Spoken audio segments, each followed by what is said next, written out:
Hello, good morning to all of you. पिछले वाली class में अपन ने स्ट्रक्चर ऑफ स्पर्म, शुक्राणु की संरचना के बारे में जानकारी ली थी। आज स्ट्रक्चर ऑफ ओवम, अंडाणु की संरचना के बारे में देखेंगे। जैसे कि अपन जानते हैं कि अंडाणु एक फीमेल गैमीट है और शुक्राणु की तुलना में इसकी संरचना काफ़ी बड़ी होती है। मैमल्स की अगर बात करें तो उसमें 3 मेम्ब्रेन उसमें पाई जाएंगी। डेवलपमेंट जो एम्ब्रियोनिक डेवलपमेंट है उसकी शुरुआत अंडाणु से होती है। फर्टिलाइजेशन के बाद यही जाइगोट में परिवर्तित होता है। इसमें इसलिए रिजर्व फूड मटेरियल की मात्रा काफ़ी अधिक होती है।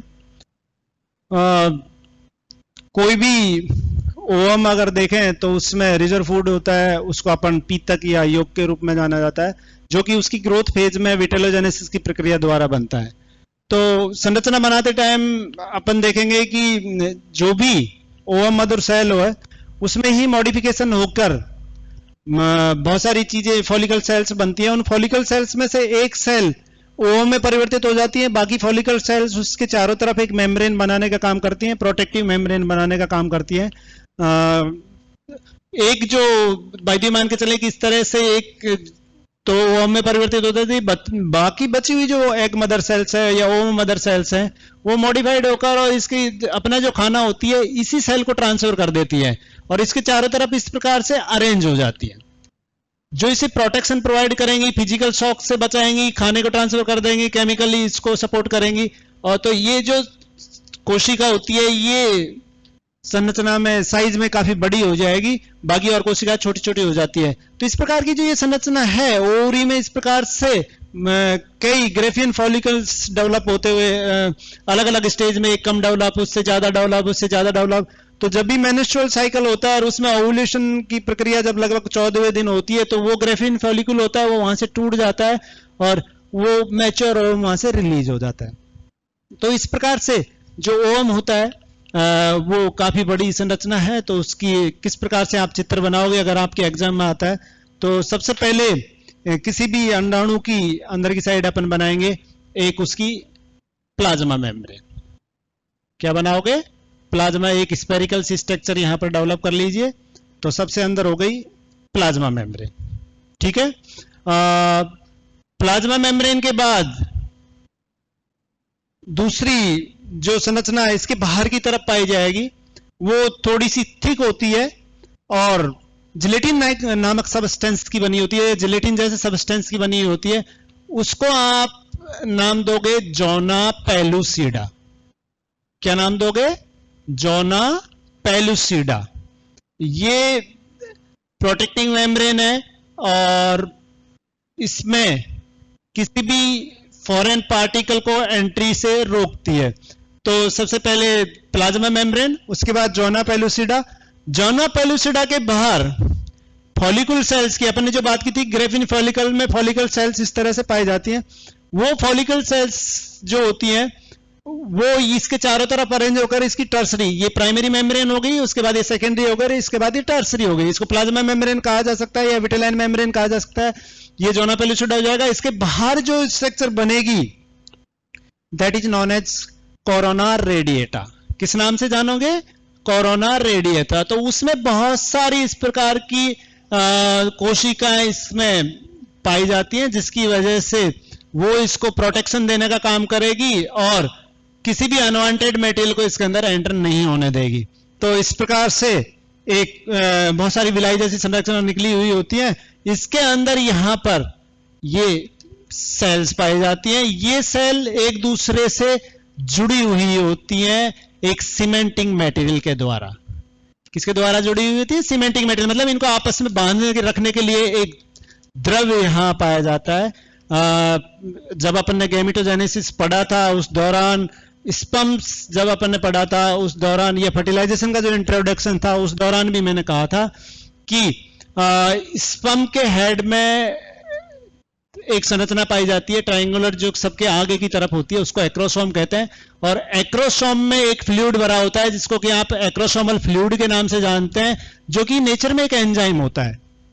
वो प्रोटीन होती है बेसिकली, और काम किसका करता है? एंजाइम का। और एंजाइम का नाम क्या है? डाइजेशन का। तो उसका अगर केमिकली देखें तो उसका नाम होता है हाइलुरोनाइडेज। किस नाम से जानते थे? हाइलुरोनाइडेज। मैंने उस दौरान कहा था कि फर्टिलाइजेशन का जब इंट्रोडक्शन पढ़ाया तो उसमें कहा था कि जो एग होता है उसके चारों तरफ प्रोटेक्टिव मेम्ब्रेन्स होती हैं 3, उनमें सबसे बाहर कोरोना रेडिएटा, उसके बाद जोना पेलुसिडा, और फिर प्लाज्मा मेम्ब्रेन। तो जो कोरोना रेडिएटा होती है ये बहुत सारी कोशिकाओं से बनी हुई होती है, और इनको आपस में जोड़ने के लिए यहां पर सीमेंटिंग मटेरियल पाया जाता है, जोड़ने वाला पदार्थ पाया जाता है। और ये जो सीमेंटिंग मटेरियल होता है ये किस नाम से जाना जाता है? हाइलुरोनिक अम्ल, हाइलुरोनिक एसिड। तो जो हाइलुरोनिक एसिड होता है उसको डाइजेस्ट करने वाले अम्ल का, एंजाइम का नाम क्या है? हाइलुरोनाइडेज। तो इस प्रकार से यहां जब भी कोई भी स्पर्म आकर अटैच होगा, ये जो सीमेंटिंग मटेरियल होता है जो कि हाइलुरोनिक अम्ल है, इसके ऊपर वो हाइलुरोनाइडेज स्रावित करता है, छोड़ता है। उससे ये हाइलुरोनिक एसिड होता है, ये डाइजेस्ट हो जाएगा, डाइजेस्ट होके और ये यहां से हट जाएगा, डाइजेस्ट खत्म हो जाएगा। खत्म होने की वजह से वहां पर एक पोर बन जाएगा, और उस पोर के द्वारा वो स्पर्म इसमें अंदर की तरफ एंटर कर जाएगा। तो इस प्रकार से फर्टिलाइजेशन की जो प्रक्रिया है वो इसके हटने की वजह से ही होगी। इसके लेकिन ये चीजें स्पीसीज, अपन ने बात की थी कि स्पीसीज स्पेसिफिक होती हैं, जाति विशेषक होती है। मींस जो ये सीमेंटिक मटेरियल है हाइलुरोनिक अम्ल, उस पर्टिकुलर स्पर्म से स्रावित होने वाले, उसी जाति के स्पर्म से स्रावित होने वाले हाइलुरोनाइडेज से डाइजेस्ट होगा, दूसरे से नहीं होगा। इसलिए इसको बोलेंगे स्पीसीज स्पेसिफिक, जाति विशेषक। अब इस ओवम में एक केंद्र होता है वेल डेवलप, और केंद्र के अंदर एक छोटी सी संरचना होती है जिसको कि आप न्यूक्लियोलस के नाम से जाना जाता है। न्यूक्लियस के अंदर बहुत सारे राइबोसोम्स पाए जाते हैं। इसको अगर देखें तो इसमें एक क्रोमेटिन मटेरियल इस तरह से अपना केंद्र के अंदर पाया जाएगा, और केंद्रक द्रव्य भरा रहता है। ठीक है।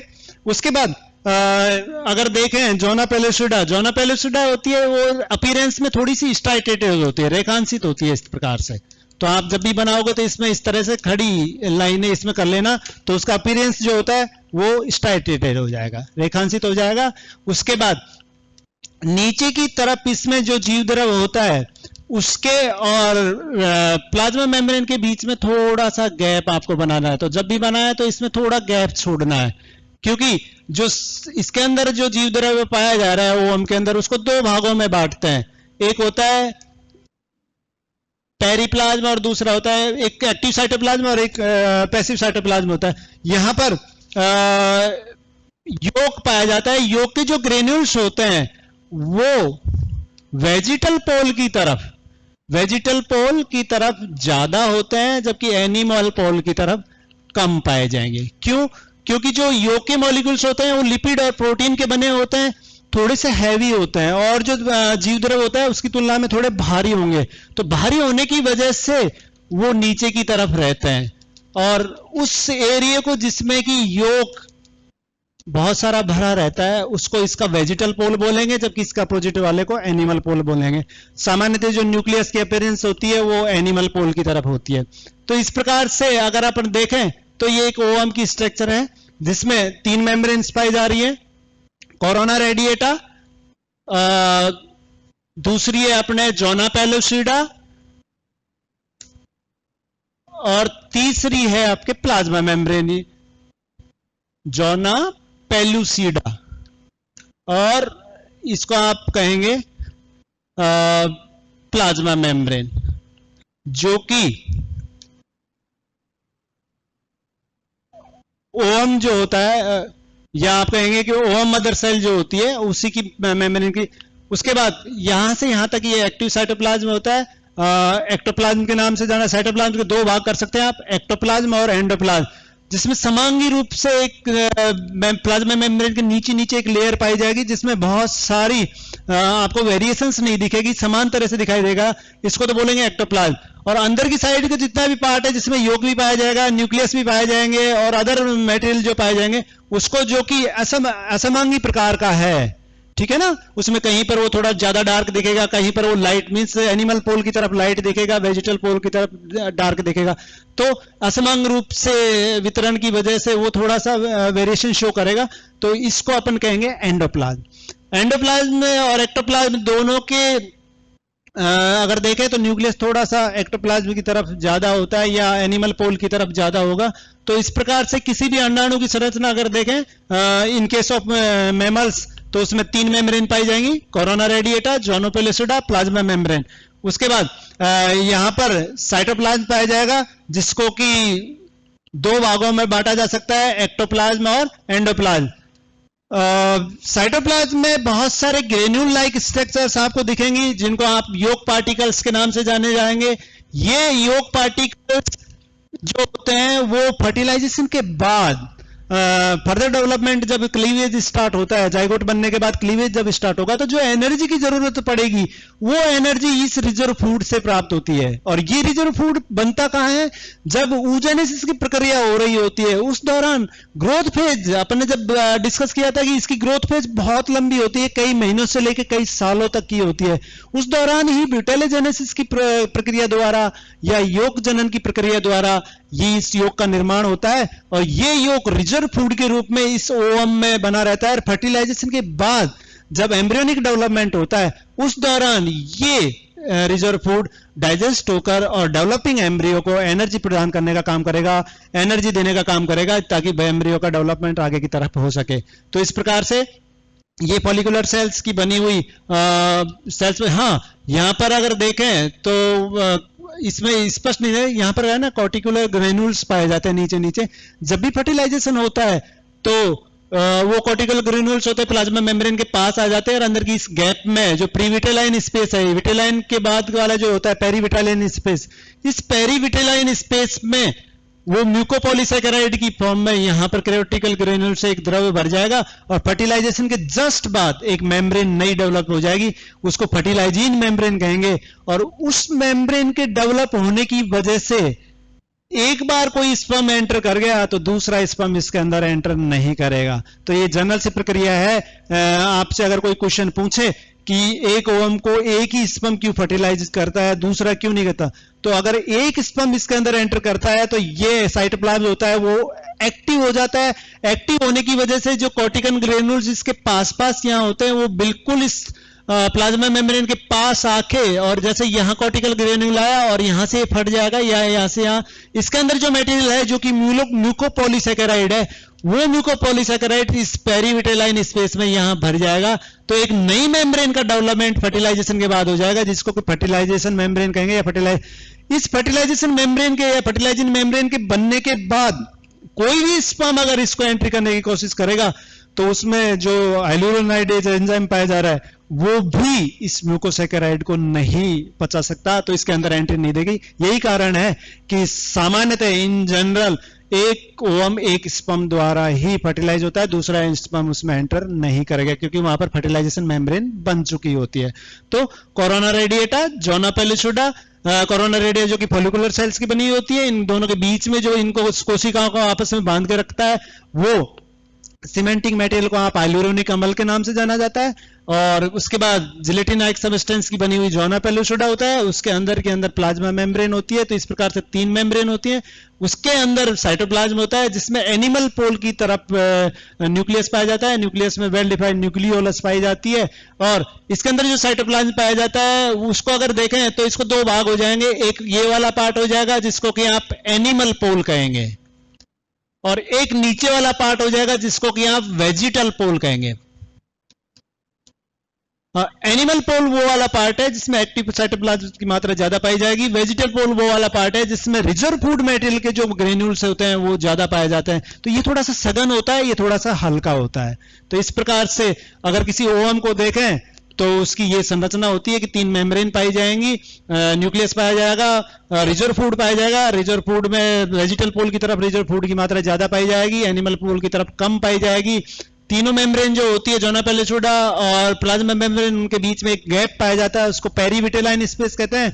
और उस पेरीविटेलाइन स्पेस में जैसे ही फर्टिलाइजेशन होता है, म्यूकोपॉलीसैकेराइड भर के और एक नई मेम्ब्रेन का निर्माण करता है, जिसको फर्टिलाइजेशन मेम्ब्रेन कहते हैं। तो इस प्रकार से ये एक अंडाणु की संरचना है। Thank you.